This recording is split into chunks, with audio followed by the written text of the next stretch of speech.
Hello, Narahari గారున్నారా? ఫోన్లో ఒక స్త్రీ కంఠం. నేనేం మాట్లాడుతున్నాను అన్నాడు నరహరి. నేను డాక్టర్ సుభద్రాదేవిని. గుర్తున్నదనుకుంటాను. కల్పకం నర్సింగ్ హోమ్ నుండి మాట్లాడుతున్నాను. గుర్తించారా?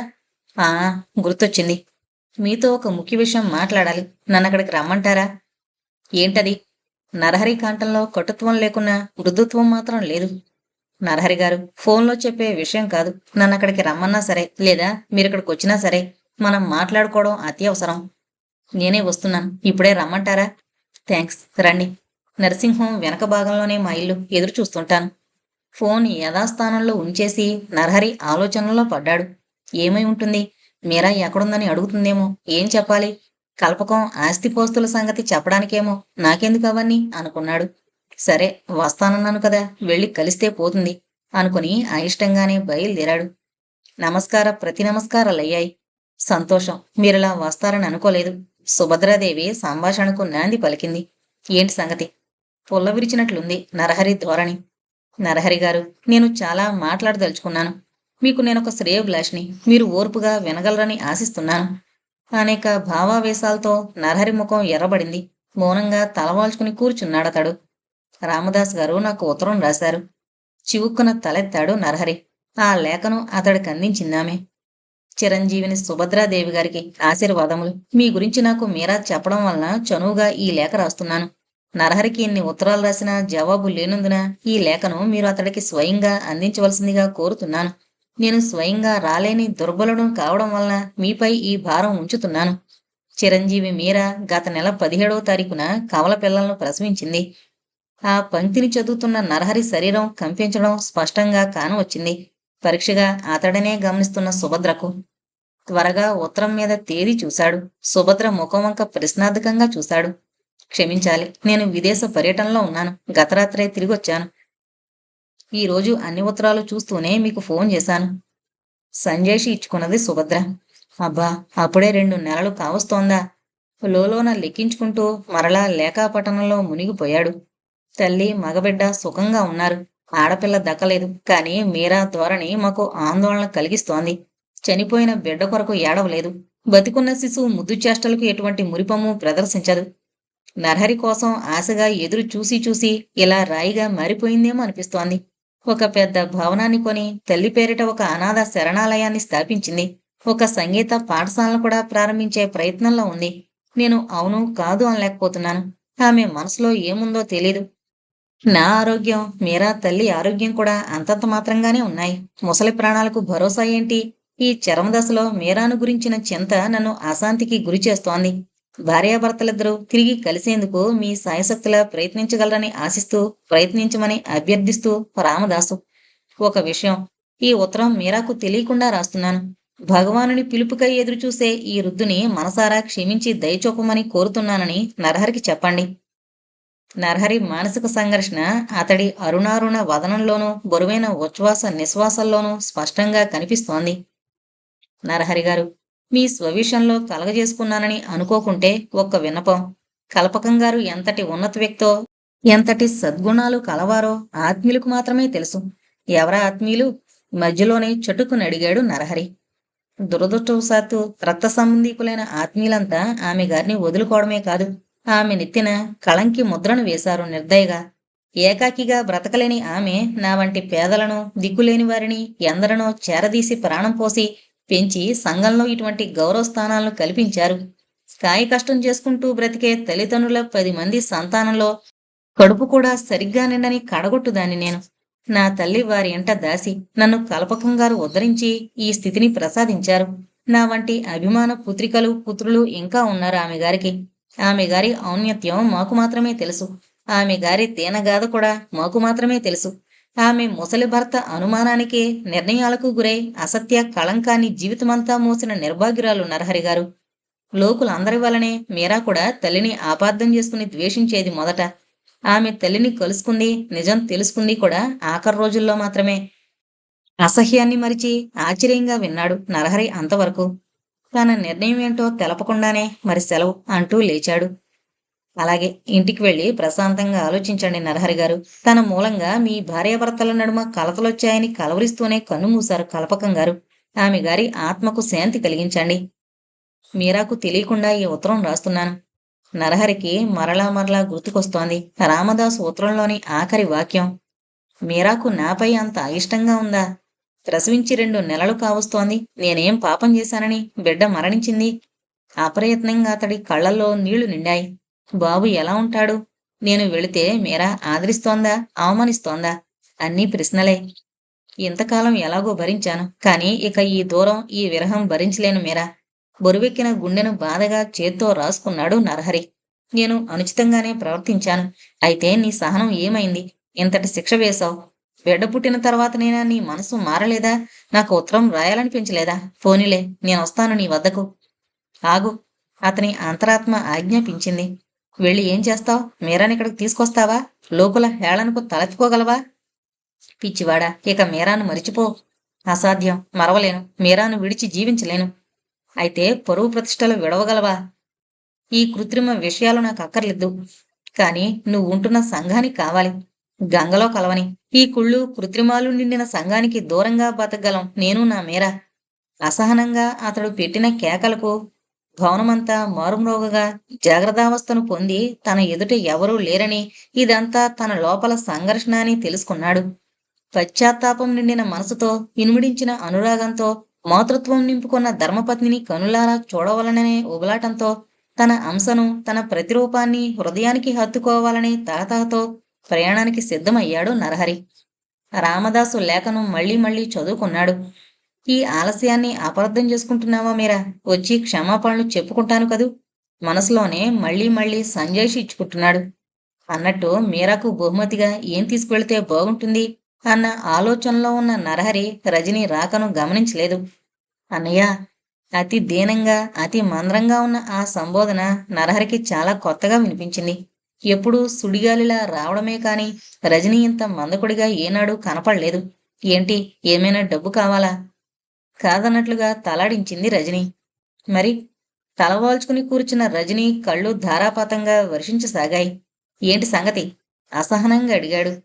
ఎప్పుడూ పొగరుగా, పెంకిగా ఉండే రజని ఏడుస్తున్నా అసహ్యంగానే ఉంది. జాలి కలగకపోగా. కస్తూరి ఇంత పని చేస్తుందనుకోలేదు. తల 2 చేతులతోనూ పట్టుకున్నది రజని, ఏదో బాధపడుతున్నట్లు. నరహరి మౌనంగా చూడసాగాడు. నన్ను త్వరగా ఏదైనా హాస్పిటల్ తీసుకెళ్ళు. తల తిరుగుతోంది. విషం పెట్టారనుకుంటాను నాకు. ఏంటి? ఇప్పటికి నరహరిలో చలనము, ఉద్వేగము కలిగాయి. అవును, కస్తూరి నాకు విషం పెట్టింది. అడ్డు తొలగించుకోవడానికి. త్వరగా నన్ను డాక్టర్ దగ్గరకు తీసుకెళ్ళు. కూర్చోలేకుండా ఉన్నట్లు వెనక్కు వాలిపోయింది. ఆమె ఇంటి నుంచే వస్తున్నావా? అవును. పార్టీ వంకతో పిలిచింది. డ్రింక్స్ తాగించింది. పార్టీ ఎందుకో అప్పుడు చెప్పింది. తనకు భాస్కర్కు పెళ్లి ఎంగేజ్మెంట్ పార్టీ అని. నాకు కోపం వచ్చి తిట్టేసి వచ్చేశాను. దారిలోనే తల తిరగడం మొదలైంది. డ్రింక్స్లో ఏదో కలిపినట్లున్నారు. నరహరి మరి ఆలస్యం చేయకుండా వెంటనే ఆమెను కిందకు నడిపించి తీసుకువెళ్లి కారులో పడుకోబెట్టి బయలుదేరదీశాడు. అన్నయ్య, బ్రతుకుతానా? దీనంగా ఉంది రజనీ స్వరం. మాట్లాడకు రజని, పర్వాలేదు, భయపడకు. కారును పరిగెత్తిస్తూనే నరహరి రజనీని ఓదారుస్తున్నాడు. నన్ను క్షమించన్నయ్యా. రజనీ కళ్ళు వరద కాలువలయ్యాయి. ఏంటి రజని, ఏంటింత అధైర్యంగా ఉన్నావు? బహుశా చచ్చిపోతానేమో, బ్రతకను. రజనీకి మతి సరిగ్గా ఉందా లేదా అనే అనుమానం వచ్చింది నరహరికి. అది విషప్రయోగమని నిర్ధారిస్తూనే డాక్టర్ పోలీసులకు ఫోన్ చేశాడు. నరహరి తల్లిదండ్రులకు కబురు పంపాడు. రజనీ చెప్పే ప్రతి మాట రికార్డ్ అయింది.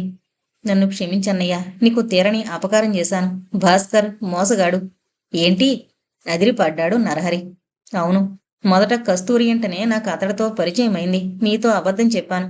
మీరా వదిన ఏ పాపం ఎరగదు. భాస్కర్ నన్ను వివాహం చేసుకుంటానన్నాడు. కస్తూరి అతడికి నాకు కూడా సినిమాల్లో అవకాశాలు కల్పిస్తానంది. అందుకే అది ఆడించినట్లల్లా ఆడాను. నిన్ను వదినను విడదీశాను దాంతో సహకరించి. ఎంత పనిచేసావు రజనీ. నేను మోసపోయాను. అది భాస్కర్ ఒక్కటే ఇప్పుడు నన్నిలా అడ్డు తొలగించుకుంటున్నారు. వదిన నిప్పులాంటిది. నేను చెప్పినవన్నీ అబద్ధాలే. మాట్లాడకు రజని, శ్రమ పడకు అని మాత్రం అనగలిగాడు నరహరి. ఒక వంక వర్ధనమ్మ శోకాలు వినిపిస్తున్నాయి. మరో వంక రంగనాథం నిప్పులు చెరుగుతున్నాడు. భాస్కర్ను, కస్తూరిని అంతు చూస్తాను అంటూ. ఆ పని పోలీసు వారే చేస్తారులేండి. ఎవరో ఆయనను సమాధానపరుస్తున్నారు. అంతకంతకు రజనీ శరీరం నలబడిపోతుంది. డాక్టర్ ఆశ వదులుకున్నట్లు చూస్తున్నాడు. అన్నయ్య, నువ్వు మంచిగా బ్రతకమని ఎంత బోధించినా వెనక నాశనాన్ని చేతులారా కొని తెచ్చుకున్నాను. రొప్పుతూ అంది రజని. మీ వివాహం కాకముందు వదినను ప్రయత్నించి ఫలించక కక్షగట్టిన నాగుపాము భాస్కర్. అంతే, నన్ను క్షమించు. రజనీ ప్రాణాలు ఎగిరిపోయాయి. నరహరికి ఏడిచే శక్తి లేకపోగా తల్లిదండ్రులు, అక్క, అత్త అందరి ఏడుపులు అతనికి ఏహ్యత కలిగించాయి. బిడ్డకు తగిన శిక్షణ ఇచ్చుకోకుండా మూర్ఖంగా తయారు చేసి చేతులారా నాశనం చేసిన మూర్ఖులు అనుకున్నాడు అసహ్యంగా. కస్తూరి, ఎంత కాలకుట విషానివే. మా రజనిని చంపి నువ్వెలా కులుకుతావు? చేస్తారులే పోలీసులే నీ పెళ్లి. మంగమ్మ శపిస్తూ శోకాలు తీస్తోంది. నరహరికి ఎవరితోనూ మాట్లాడాలని కాని ఓదార్చాలని కాని అనిపించలేదు. నిశ్శబ్దంగా నిష్క్రమించాడు స్థిర నిశ్చయంతో. కస్తూరి, అందాల రాశిగా, నాగరిక స్త్రీగా లోగడ పత్రికలను అలంకరించావు. ఇప్పుడు హంతకురాలుగా నీ ప్రతిభా పాఠవాలను పత్రికలు గానం చేస్తాయి కాబోలు. నిన్ను గొంగళ పురుగుతో పోల్చింది మీరా ఒకనాడు. సరైన ఉపమానం చెప్పింది అని అనుకోకుండా ఉండలేకపోయింది మనసు. నేను సాధించలేక నా చెల్లెలపై కక్ష తీర్చుకున్నావా? మీరా పరువు ప్రతిష్టల గురించి ఆలోచించే యోగ్యత నీకు నీ కుటుంబానికి ఉన్నదా? మనసు వేసే ప్రశ్నకు జవాబు లేదు అతడి వద్ద. నిశ్శబ్దంగా వచ్చి తమ కళ్ళెదుట నిలబడిన వ్యక్తి నరహరి అవునా కాదా అనే సందేహాచర్యాలతో సతమతమవుతూ కొన్ని నిమిషాలు అలాగే అవాక్కుగా ఉండిపోయారు రామదాసు దంపతులు. నరహరి మానసిక పరిస్థితి కూడా అందుకు తక్కువగా ఏమీ లేదు. మీరా కొరకు గాలిస్తున్నాయి అతడి నేత్రాలు. ఆ అతీత పరిస్థితి నుండి ముందుగా తేరుకున్న వ్యక్తి రామదాసు. నరహరి ఆవేశంతో కంఠం వణుకుతోంది. ఆనంద బాష్పాలు చెంపలపై జాలువారుతున్నాయి. నువ్వేనా? నువ్వే వచ్చావా? ఎన్నాళ్లకు దయ కలిగింది మాపై? నరహరి రెండు చేతులను పట్టుకుని తీసుకువెళ్లి తన సరసన కూర్చుండబెట్టుకున్నాడు రామదాసు. అంతా కులాసేనా బాబు? తేరుకున్న పార్వతి కుశల ప్రశ్న వేసింది. అవునన్నట్లుగా తల ఊపాడు నరహరి. ఎండనొచ్చావు, భోజనానికి లే బాబు. తలెత్తి ఆ ఇద్దరి ముఖము చూడలేని నరహరి నేలచూపులు చూస్తూనే ఉన్నాడు. ఇప్పుడేమీ వద్దండి, భోజనం దారిలోనే చేశాను. పోనీ ఓ గ్లాసు పాలు మజ్జిగో తీసుకురా పార్వతి. ఈ మర్యాదలే కాని మీరా గురించి మాట్లాడరేం వీళ్ళు అనుకున్నాడు నరహరి. చల్లని పానీయంతో తిరిగొచ్చింది పార్వతి. చేతుల్లో పసిబిడ్డను చూస్తూనే నరహరి గుండె వేగంగా కొట్టుకుంది. తన ప్రతిరూపాన్ని, తన అంశను ప్రప్రథమంగా చూసుకోవడం ఎంతటి వింత అనుభూతిది. నరహరి సంకోచం గమనించిన రామదాసు తన చేతుల్లోకి తీసుకున్నాడు రామును. అంతా నీ పోలికే అంటుంది పార్వతి. మనస్ఫూర్తిగా నవ్వుతూ అన్నాడు రామదాసు. ఒడిలో బిడ్డను బొగ్గలు నిమురుతూ, చూడు బాబు, మీ నాన్నొచ్చాడోయ్ అన్నాడు. బాబు ఏదో అర్థమైనట్లే రామదాసు ముఖంలోకి చూస్తూ బోసినవ్వు లొలికించాడు. మీరాకు కబురు పంపలేకపోయావా? ఎవరైనా ఉన్నారా? రామదాసు భార్యని అడిగాడు. ఆ, పంపించాను, వస్తుండాలి మరి. ఎక్కడికి వెళ్ళింది మీరా? ఆతృతతో అడిగాడు నరహరి. అదిగో ఆ బిల్డింగ్లో ఏదో శరణాలయం ప్రారంభించింది. అంతవరకు నరహరి గమనించనే లేదు. రామదాసు కుటీరానికి ఎదురుగానే ఉంది ఓ మేడ. ఈ మధ్యనే కట్టించింది, మీరా తన తల్లి పేరిట వివరిస్తున్నాడు రామదాసు. అప్పుడు గుర్తుకొచ్చింది నరహరికి సుభద్రాదేవికి రామదాసు రాసిన ఉత్తరం. మాస్టారు మంద్రంగా సంబోధించాడు. సుభద్రాదేవి 4 రోజుల కిందటే విదేశాల నుండి వచ్చిందట. మీ ఉత్తరం మొన్ననే నాకు ఇచ్చిందామె. మీరా బాబుల విషయం అప్పుడే నాకు తెలిసింది. మర్నాడే బయలుదేరాను. పోనీలే నరహరి, ఎప్పటికైనా నన్ను క్షమించొచ్చావు, అదే సంతోషం. గదగద స్వరంతో అన్నాడు రామదాసు. అంత మాట వద్దు మాస్టారు, నన్నే మీరు మన్నించాలి. అంతవరకు నిగ్రహంగా ఉన్న పార్వతి శోకం కట్టలు తెంచుకుని ప్రవహించింది. ఇద్దరు బిడ్డలు బ్రతికితే ఎంత బాగుండేది. పైకి ఏడవదు, పన్నెత్తి మాట్లాడదు, కానీ లోలోన కుమిలిపోతోంది. రాయిలా అయిపోయింది. ఏడుస్తూ అంది పార్వతి. మీ మేస్టారు నిన్ను మోసగించగలని అసలెలా అనుకున్నావు బాబు? నరహరి తల వంచుకున్నాడు. పార్వతి, రామదాసు కలగజేసుకున్నాడు. ఏవో ఒడిదుడుకులు రావడం అప్పుడప్పుడు సహజం, అంతే. ఆ విషయాలు అందరూ మరిచిపోవాలే గాని మరలా మరలా తరికించకూడదు. అంతలో మీరా రాని వచ్చింది. రామ్మ మీరా, ఎవరొచ్చారో చూడు తల్లి. ఆనందంతో ఉక్కిరిబిక్కిరవుతోంది పార్వతి. నరహరి కళ్లల్లో ఆనందం, ఉద్వేగం, తపన, అనురాగం అన్నీ మిళితమై కానవస్తున్నాయి. సమక్షంలో వృద్ధులున్నారనే విషయం కూడా మరిచి మీరానే చూడసాగాడు. ఏదో పనున్నట్లుగా రామదాసు బయటికి నడిచాడు. పసివాణ్ణి తీసుకుని పక్క గదిలోకి నడిచింది పార్వతి. పాదరక్షలను విడిచి స్థిరంగా నిలబడిన మీరాలో ఏ భావమూ లేదు. చూపులు నిశ్చలంగా, ముఖం గంభీరంగా ఉంది. మీరా, తన పిలుపు తనకే విని విననంత మంద్రస్థాయిలో ఉంది నరహరి కంఠం. మీరా గాంభీర్యం చెదరలేదు. కులాసాగా ఉన్నారా మీరు? ఎవరో పరిచితులను కుశల ప్రశ్న వేసినట్లుగా ఉంది ఆమె పలకరింపు. ఆ, నువ్వు? ఇదిగో ఇలాగే సమాధానం చెప్తూనే మరో గదిలోకి వెళ్ళిపోయింది మీరా. నరహరి గ్రహించాడు మీరాకింకా తనపై కోపం పోలేదని. అన్నం పెట్టమ్మా, నేను త్వరగా వెళ్ళాలి మళ్ళీ అంటున్న మీరాను అర్థం కానట్లు చూసింది పార్వతి.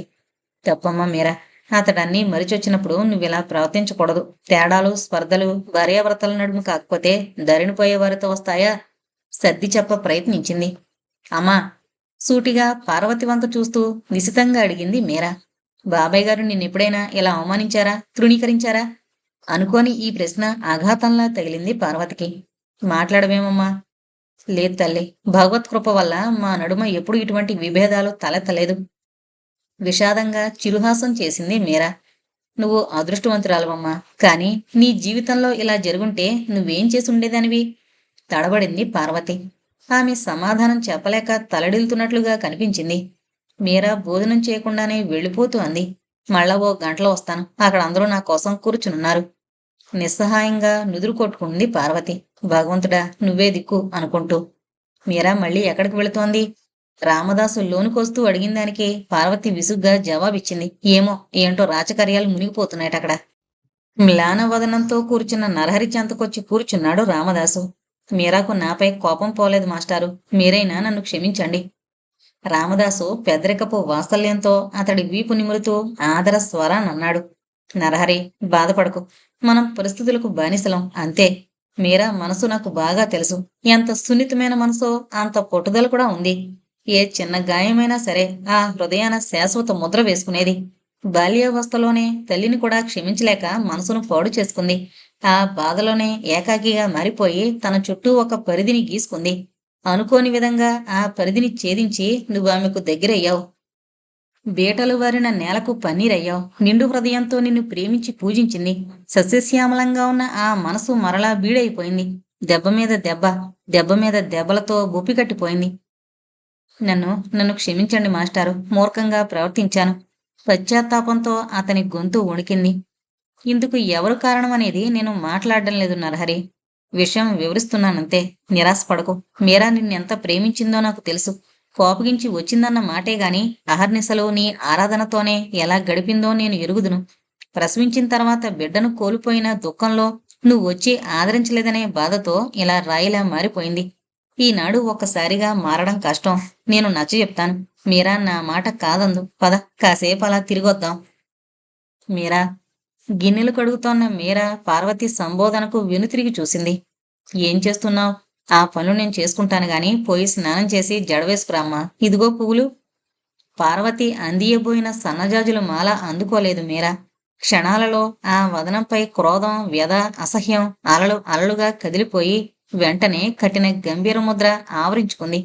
దుఃఖాన్ని బలవంతంగా అదిమిపెడుతున్నట్లుగా తలవాల్చి నిలబడిన ఆ తీరు వ్యక్తీకరించింది. ప్రేమ పరిపూర్ణ దృక్కులతో పార్వతి మీరా చుబుకాన్నెత్తి ఆ ముఖాన్ని పరీక్షగా చూస్తూ ఆర్ద్ర స్వరంతో అనునయ వాక్యాలు పలికింది. చూడు మీరా, ఎంతో అన్యోన్యమైన దాంపత్యంలోనైనా సరే ఏవో కలతలు ఉండి తీరతాయి. అవే మనసును పెట్టుకుని కూర్చోవడం తగదు తల్లి. తప్పు తెలుసుకుని మళ్ళీ నిన్ను స్వీకరించడానికి వచ్చాడతడు. అదెంత అదృష్టమో ఆలోచించు. వెళ్ళు. ఆ గదిలో పక్కలు వేశాను.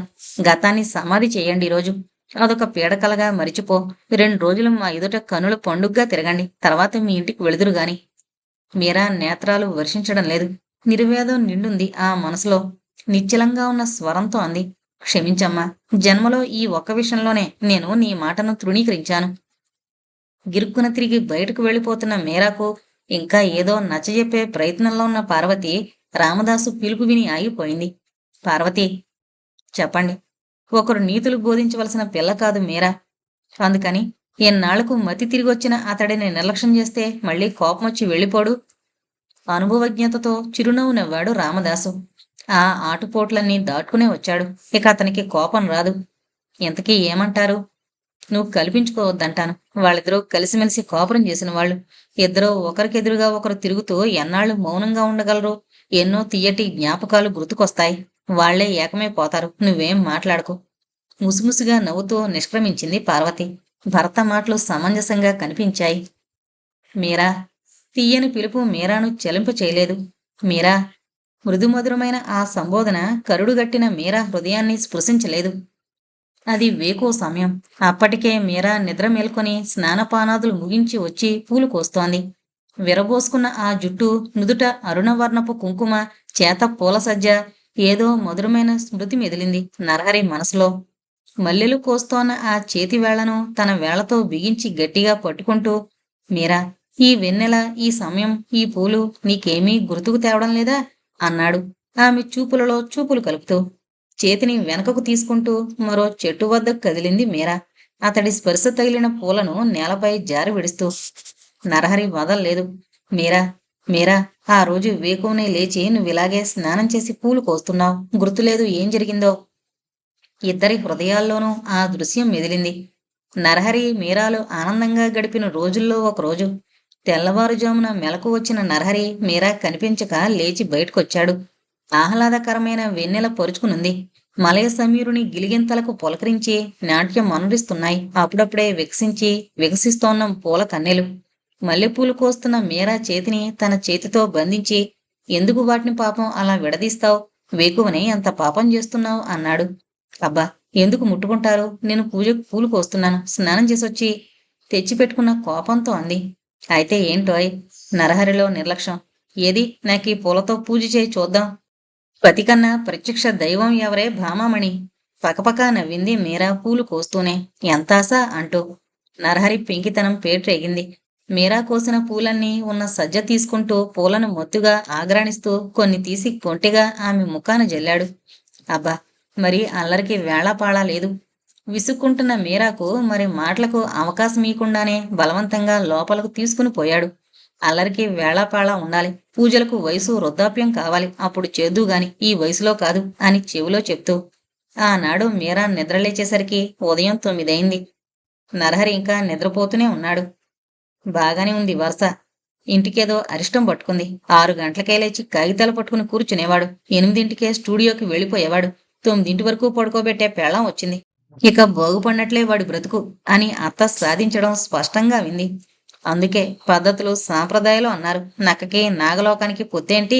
ఈ అంతస్తులో ఈ ఇంటి పద్ధతుల్లో మసులుకోవడం మంత్రాల బ్రాహ్మలకి అడవిలో మునికన్యలకి ఎలా వస్తాయి? నరహరి మేనత్త వంత పాడింది. మీరా మనసు చెప్పరాని బాధతో గిలగిల్లాడింది. చిన్ననాటి నుంచి ఓహొచ్చినాటి నుండి ఇటువంటి విసురులు సాధింపులు విని విని విసిగిపోయిన మీరా మనసు రామదాసు దంపతుల పెంపకంలో ఆహ్లాదపడి సుమలత వలె సుకుమారంగా చిగురించింది. సహృదయత మన్ననలే కాని అక్కడ దూషణలు, విరస భాషలు, విసుర్లు వినవచ్చేవి కావు. కాని మరలా ఇక్కడ ఆ పూర్వపు కుళ్ళు వాతావరణం మీరాను కొంగదీసాగింది. నరహరిని నిద్రలేపి కాఫీ కప్పు అందిస్తోంటే అతడు కొంటిగా చూశాడు మీరా వైపు. మండుటెండలోని వాడిన పువ్వులా కనిపించింది ఆమె ముఖం అతడికి. అదేం మీరా అలాగున్నావు అన్నాడు కప్పు పక్క టేబుల్పై ఉంచుతూ, మీరాను చేయి పట్టి బలవంతంగా కూర్చుండబెట్టి. మనసు ఏడుస్తుంటే ఆమె ఎలా మందహాసాలు చేయగలుగుతుంది, మధురోక్తులు ఎలా పలుకుతుంది?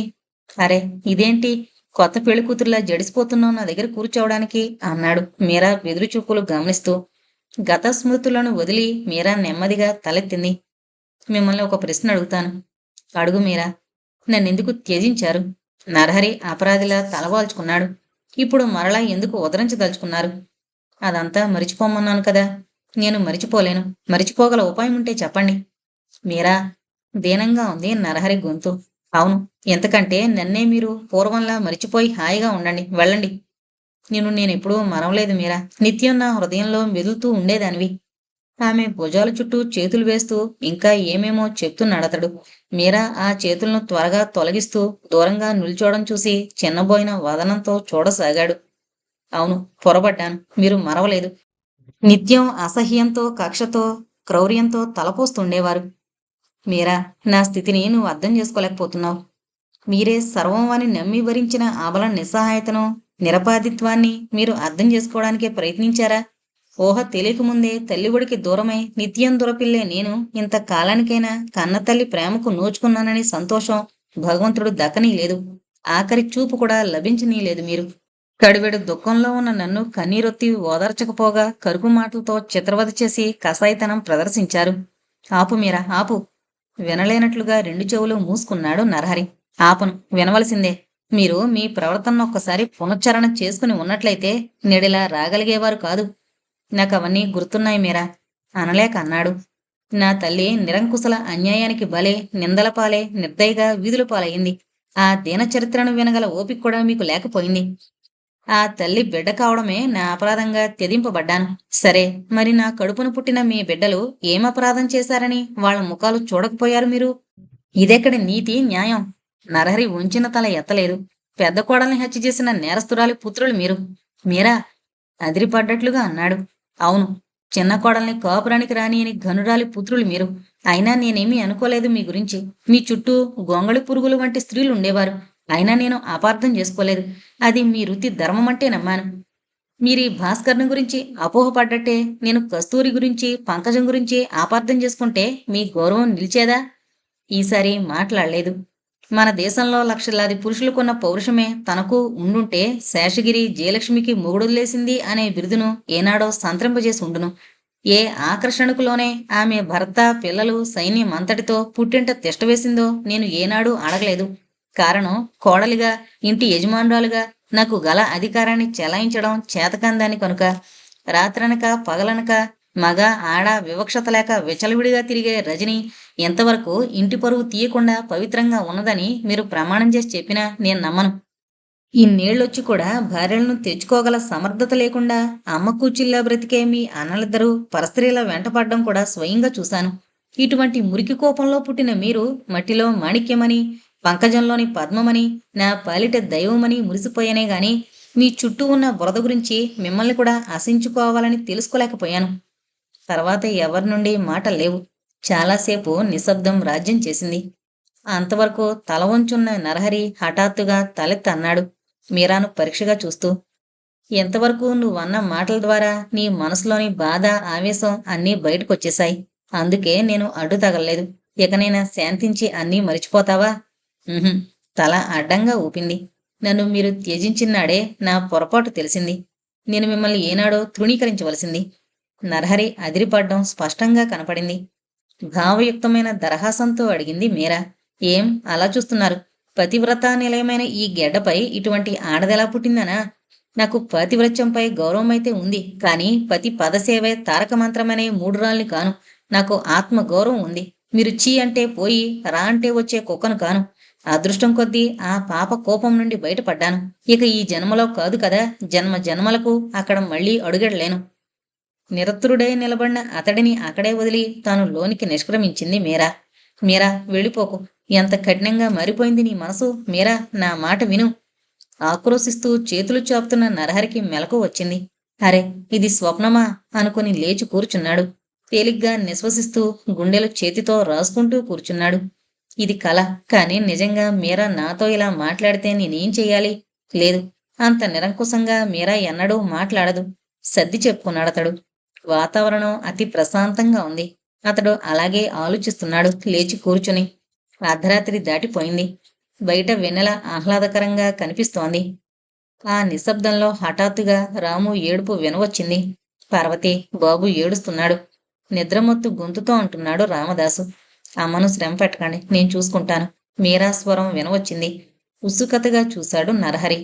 మీరా బాబును భుజాన వేసుకుని బయట వెన్నెలలో జోకుడుతూ పచార్లు చేస్తోంది. నరహరి కూడా నెమ్మదిగా ఆ ఆవరణలోకొచ్చి నిలబడ్డాడు. మీరా అతడిని గమనించలేదు. ఇంకా ఊరడిల్లక ఆగడం చేస్తున్న కుమారునితో మాట్లాడుతోంది. ఏంటి బాబు, ఈరోజు అర్ధరాత్రి లేచి అల్లరి చేస్తున్నావు, తప్పు కదూ? బాబు ఏడుపు మానలేదు. తెలిసిందిలే, నీకు గారం ఎక్కువైంది, అందుకే ఈ ఆగడం. పసివాణ్ణి అలా కసురుకుంటుందేం? నిజంగా మీరా మనసు మృదులతను కోల్పోయిందా? చూస్తున్న నరహరి త్వర త్వరగా మీరా చెంతకు నడిచి అన్నాడు. ఇటివ్వు మీరా, నేను తిప్పుతాను, ఊరుకుంటాడేమో. అనుకోని అతడి ప్రవేశానికి మీరా త్రుళ్ళిపడింది. మీరు నిద్రపోలేదా? నిద్రపోయి చాలా రోజులైంది మీరా. రాము ఏడుపు మాని నరహరి భుజం మీద తలవాల్చి హాయిగా నిద్రపోయాడు. నిలబడిన తావుననే నిశ్చలంగా ఉండిపోయిన మీరాను తేరిపారా చూశాడు మీరా. ఆమె వన్నె తరిగి వసివాడుంది. మీరా, మీరా, మన ఇంటికి ఎప్పుడు వెళదాం? మీరా, నాపై చాలా కోపంగా ఉందా? మీకు నాపై గల క్రోధం తగ్గిపోయిందా? క్రోధం ఎన్నడూ లేదు మీరా, కేవలం పరిస్థితుల వివసత అంతే. ఈనాడు పరిస్థితులవే. నేను ఆ దుశ్చరిత కల్పకం కుమార్తెనే, మిమ్మల్ని మోసం చేసిన రామదాసు గారి పుత్రికనే. మీరా, నువ్వు నన్నెప్పటికీ క్షమించలేవా? రామును ఒక భుజం మీద నుండి మరొక భుజం మీదకి మార్చుకుంటూ అడిగాడు నరహరి. ఈ మాటల వల్ల గతం మాసిపోదు, చెరిగిపోదు. మీరా సమాధానమిచ్చింది. మాసిపోకున్నా మరిచిపోవచ్చు. "హుం, ఎలా మరిచిపోను? కన్నతల్లికి ఆమె బ్రతికినన్నాళ్ళు ఏమాత్రం ప్రేమను, శాంతిని ప్రసాదించలేకపోవడమే గాక ఆ కరుణ ఇంత మట్టి కూడా చేయలేకపోయాననే సంగతి ఎలా మరువను?